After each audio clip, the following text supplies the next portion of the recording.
Olá, amigas e amigos do NEAF, tudo bem? Bem-vindos ao Top Atualidades, semana do dia 21 ao dia 27 de novembro de 2021. Vamos dar uma olhadinha no nosso mural de notícias?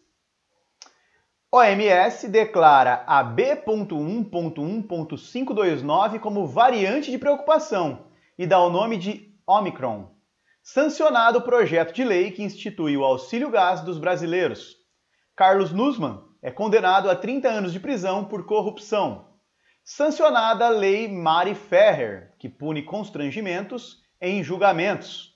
Partidos alemães fecham acordo e Olaf Scholz será novo primeiro-ministro.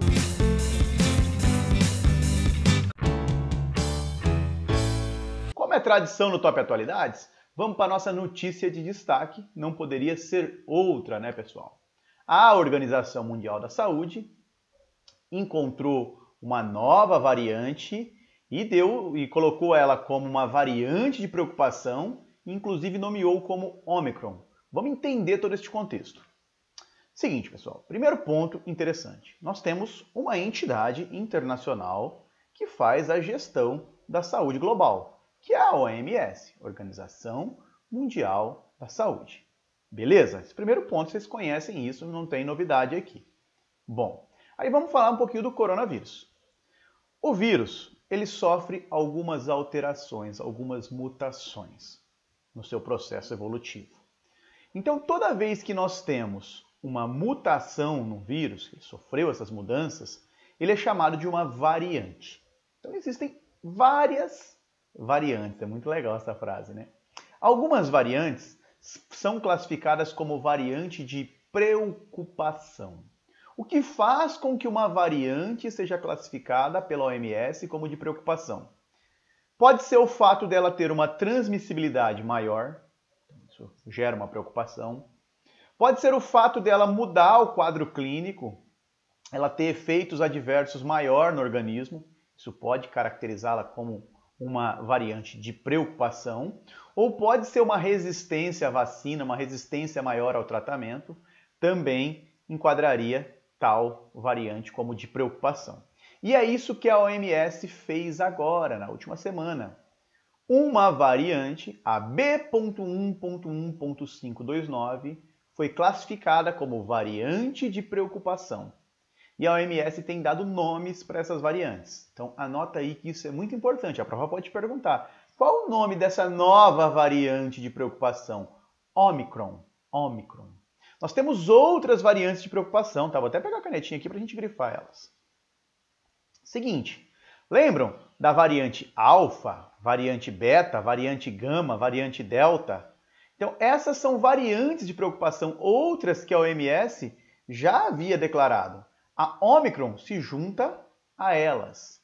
Importante, ela foi descoberta inicialmente na África do Sul. Então é recente agora, novembro de 2021.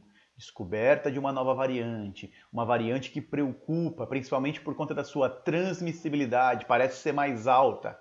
O nome dela, Omicron. Ela tem mais de 50 mutações. Então lembra que a gente falou que uma variante é um vírus que sofreu alterações, mutações. A Omicron, mais de 50 mutações. Beleza? Bom, e aí pontos importantes. O que o mundo tem feito diante desse aumento de casos, desse aumento de transmissibilidade, principalmente no sul da África, do continente africano, no sul do continente africano? Bom, alguns países, na verdade dezenas deles, já anunciaram restrições a voos a nações africanas. Que nações são essas que estão sofrendo restrições de voo? África do Sul, Botsuana, Eswatini, Lesoto, Namíbia e Zimbábue. O Brasil anunciou, inclusive, que a partir do dia 29 fechará as fronteiras aéreas para esses países. Então, o mundo monitorando, o mundo preocupado, bolsa de valores caindo, a diretora da OMS dizendo que poderemos ter uma quinta onda. Este é o cenário atual. O que chamou atenção nessa nova variante é a sua velocidade de transmissão. Mas um porém tem sido colocado pelos epidemiologistas. Essa variante, ela foi descoberta e ela tem essa alta velocidade de transmissão em países com baixa cobertura vacinal. Então, no sul da África, a cobertura vacinal é muito baixa quando comparado aos outros países. Ainda não se sabe qual será o efeito dessa variante em países que têm uma representativa parcela da população vacinada. Vamos ficar de olho. Então, é importante você lembrar o nome. Ômicron, uma nova variante de preocupação, uma variante que foi registrada inicialmente na África do Sul. A sua área aí de influência maior, a área de transmissão maior até o momento é o sul do continente africano. Beleza, pessoal? Volto daqui a pouco com as demais notícias.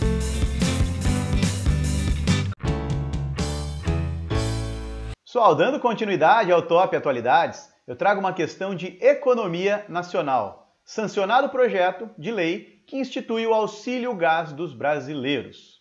Então, vamos por pontos para quebrar a notícia. Foi instituída uma nova lei no Brasil. Tá? Nome dessa lei, vale a pena anotar isso. Auxílio gás dos brasileiros. Qual é o objetivo dela? Qual o teor? Ela vai subsidiar o preço do gás de cozinha a famílias de baixa renda. Então, esta é a proposta, subsidiar gás de cozinha para famílias de baixa renda. Beleza, Márcio, já anotei. A prova pode perguntar para mim o nome da lei? Pode sim, auxílio gás dos brasileiros. Ou pode perguntar qual é o objetivo dessa lei? Subsidiar o preço do gás para famílias de baixa renda. Exato. Tá, a prova também pode perguntar quem vai se beneficiar desta lei? Então, são beneficiários dessa lei famílias inscritas no Cadastro Único do Governo Federal. São famílias de baixa renda, famílias que têm uma renda média mensal per capita, ou seja, por pessoa, inferior a meio salário mínimo. Essas pessoas serão contempladas. Também serão contempladas pelo benefício famílias que tem algum integrante que receba o benefício de prestação continuada, o BPC. Então, é para este grupo que o auxílio gás dos brasileiros será destinado. Mas tem uma dúvida, esse auxílio gás, na prática, o que ele representa materialmente? Bom, materialmente, ele vai fornecer para cada família beneficiária 50% da média, então, valor, dinheiro, tá? 50% da média nacional do preço do botijão de gás de 13 quilos. Essa família vai receber 50%. Mas todo mês? Não, a cada 2 meses. A cada 2 meses, a família vai poder sacar lá um valor referente a 50% do preço médio do gás botijão de 13 quilos. Ok? É uma medida interessante. Vamos lembrar que o gás é um elemento básico na vida dos brasileiros, principalmente do brasileiro de baixa renda. O Brasil vive uma inflação persistente. Nos últimos 12 meses, nós temos uma inflação mais ou menos de 10% e o gás de cozinha está muito acima da inflação média do Brasil. Se a nossa inflação média é de 10%, a inflação do preço, o aumento no preço do gás de cozinha, ele está na casa dos 30%. Hoje o botijão de gás custa mais do que R$100 em muitas cidades brasileiras. Então é uma medida interessante. O tema tem relação com economia, com programa social, sugestão de leitura, preço do gás de cozinha, do gás dispara e passa de R$100 em boa parte do país. Segunda notícia que eu trago, ela é política e também social. Carlos Nussmann é condenado a 30 anos de prisão por corrupção. Primeiro ponto, quem é Carlos Nussmann? Você conhece? Márcio, eu nunca ouvi falar. Então vamos lá. Nós temos uma entidade que cuida dos esportes no Brasil. Essa entidade é chamada de Comitê Olímpico Brasileiro, o COB. Ela foi presidida por mais de 20 anos pelo Carlos Arthur Nussmann. E ele agora é condenado a 30 anos e 11 meses de prisão. Tá, mas já entendi quem é o Nussmann. Eu quero saber por que ele foi condenado. Ele teria participado de um esquema de corrupção que envolveu a vitória da cidade do Rio de Janeiro como sede dos Jogos Olímpicos de 2016. Vamos resgatar. 2016, Brasil sediou as Olimpíadas, especificamente cidade do Rio de Janeiro. E essa escolha de uma sede olímpica, ela ocorre por votação mundial. O que as apurações, o que as investigações demonstraram? Que o Nussmann, um grupo político, teria comprado o voto de algumas pessoas. E isso levou o Rio de Janeiro a sediar os Jogos de 2016. Essa descoberta, esse caso do Nussmann, foi desvendado num desdobramento da Operação Lava Jato, tá? A Operação Fair Play. Já temos alguns anos dessa descoberta. Agora ocorreu a condenação. Essa condenação foi sacramentada pelo juiz Marcelo Bretas, responsável pela Lava Jato no estado do Rio de Janeiro. Não foi só o Nussmann que está condenado, outras pessoas foram condenadas. Eu destaco, por exemplo, o ex-governador do Rio, Sérgio Cabral. Ele foi condenado a 10 anos. É que eu nem estou enfatizando ele na manchete porque o Cabral acumula condenações. São mais de 300 anos em condenação. Então, a grande notícia mesmo é o Nussmann. O Nussmann teve, segundo as apurações nos últimos anos à frente do COB, um aumento no patrimônio de 400%, sem deixar claramente de onde veio esse rendimento. Tinha contas na Suíça. Então, várias acusações contra o Nussmann. Corrupção, evasão de divisas, organização criminosa, lavagem de dinheiro. Então, é em meio a esse contexto que ele foi condenado. Ok? O tema tem relação com corrupção, com Olimpíadas do Rio. Deixo como sugestão de leitura: Nussmann é condenado a mais de 30 anos de prisão por compra de votos para Rio sediar Olimpíadas. Agora eu falo de uma questão social. Tá? Ela tem uma cara de política, mas é uma questão social. Sancionada a Lei Mari Ferrer, que pune constrangimento em julgamentos. Antes de falar da lei em si, eu quero lembrar de um caso. Em 2018, a blogueira Mariana Ferrer, ela acusou o empresário André Aranha, de estupro. André Aranha foi acusado pela Mari Ferrer de ter estuprado ela. Ok? Esse é um ponto. Tivemos uma audiência. O caso se judicializou, tivemos uma audiência. Na audiência, o advogado do empresário, vou falar o nome dele aqui, Cláudio Gastão da Rosa Filho, mostrou fotos da Mariana Ferrer, dizendo que ela fazia poses ginecológicas. Na época do julgamento, nós tivemos uma grande repercussão nacional, pela forma como ocorreu, como foi tratada a Mariana Ferrer. Ela tinha ali a situação, a condição de vítima. E o advogado constrangeu ela. Chamou a atenção na época, né, da opinião pública, a inércia da promotoria e do próprio juiz durante o julgamento. Então, foi constatado pela opinião pública que a vítima foi constrangida. Diante desse contexto, surgiram projetos de lei para prever a punição de quem constranja vítimas de violência sexual e testemunhas em julgamento. Esse projeto de lei foi sancionado agora virou lei. A lei foi apelidada de Lei Mari Ferrer ou Lei Mariana Ferrer, por fazer referência a este caso em que ela foi constrangida durante uma audiência. O que a lei prevê? Que todos os presentes num julgamento deverão assegurar a integridade física e psicológica da vítima.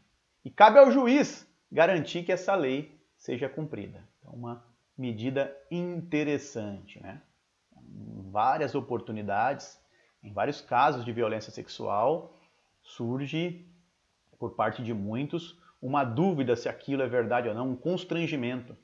E a pessoa sai da condição de vítima, muitas vezes, e passa a ser julgada. Então, uma lei para inibir tais práticas, tais posturas. O tema tem relação com violência contra a mulher, com cultura do estupro. Sugestão de leitura: Caso Mari Ferrer, um retrato da cultura do estupro brasileira. E a nossa última notícia da semana é uma notícia de política internacional. Partidos alemães fecham acordo e Olaf Scholz será novo primeiro-ministro.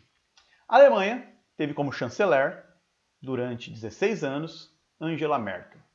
Era considerada por muitos a mulher mais poderosa do mundo. Eleições na Alemanha em 2021. Nenhum partido saiu desse processo como vencedor claro. E quando eu não tenho um vencedor claro, eu preciso construir um governo. Eis que 3 partidos, 3 dos principais partidos alemães, formaram uma coalizão para governar. Esses partidos são o Partido Social Democrata, o SPD, que foi o partido mais votado nessa eleição, os Verdes, SPD e os Verdes têm um alinhamento mais de centro-esquerda, e os Democratas Livres Pró-Negócios, que são um partido mais de centro-direita. Okay? Então, montaram uma coalizão e vão governar a Alemanha. E definiram que o novo primeiro-ministro será o Olaf Scholz, do Partido Social Democrata. Olaf Scholz é um político de centro-esquerda, vale a pena anotar isso, a prova pode te perguntar. Chama atenção, então, que a União Democrática Cristã, o partido da Angela Merkel, há décadas no poder na Alemanha, não fará parte da coalizão de governo. Há uma grande interrogação de como essa coalizão fará a gestão do país. Beleza? O tema tem relação com o fim da era Merkel, com política internacional, sugestão de leitura, o que esperar da Alemanha após o fim da era Merkel. Beleza? Volto daqui a pouco com o nosso desafio da semana.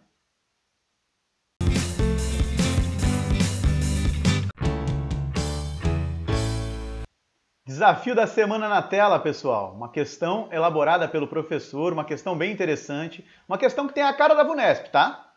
O Conselho Nacional Eleitoral do país concedeu a vitória ao partido governista em 20 estados e a políticos da oposição em 3, em um anúncio inicial desta segunda-feira, 22, sobre as eleições municipais e estaduais. Pouco depois de os primeiros resultados serem publicados, o presidente comemorou o triunfo do governo. Então, o que o enunciado traz? Primeiro, tivemos eleições estaduais e municipais. Nesse processo eleitoral, o partido do governo venceu em 20 estados e a oposição em 3 estados. Tal fato foi comemorado pelo presidente do respectivo país. A questão quer saber de você. O partido governista venceu eleições em 20 estados? Opa! É uma questão de localização.